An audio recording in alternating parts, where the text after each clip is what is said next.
যারা সীমাহীন দুর্নীতিকে চিকেন ও দাদা দিয়ে চাপা দিতে চাইছেন তারা এড়িয়ে যান, তাদের জন্য এই ভিডিওটি নয়। এত সম্মান আগে কোনো রাষ্ট্রনেতা বাংলাকে দেয়নি। ইতিহাসের পাতায় চোখ রাখলে দেখা যায় নেহরু, গান্ধী আমলে সুভাষচন্দ্র বসুর প্রতি কী আচরণ করা হয়েছিল তা আমরা সবাই জানি। কংগ্রেসের সেই তথাকথিত মাসুম সমীকরণ নীতি ও আমাদের অজানা নয়।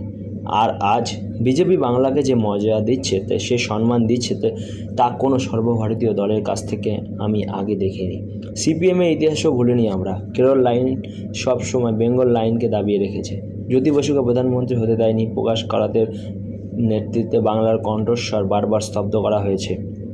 রাজীব গান্ধীর সেই ঔদ্ধত্যপূর্ণ কথাও আজ কানে বাজে।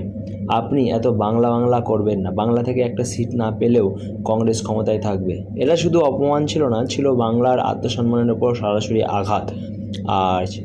আজ যখন পার্লামেন্টের বিশেষ অধিবেশন ডেকে বাংলা মনীষীদের সম্মান জানানো হচ্ছে, তখন সেই সম্মান অনেকের সহ্য হচ্ছে না। তাই একটা নন ইস্যুকে ইচ্ছা করেই ইস্যু বানিয়ে আনন্দবাজার থেকে শুরু করে একের পর এক মিডিয়া হইচই শুরু করেছে। কিন্তু ইতিহাস সাক্ষী, বাংলা মাথা নত করে টিকে থাকে না। বাংলা সম্মানের লড়েই সামনে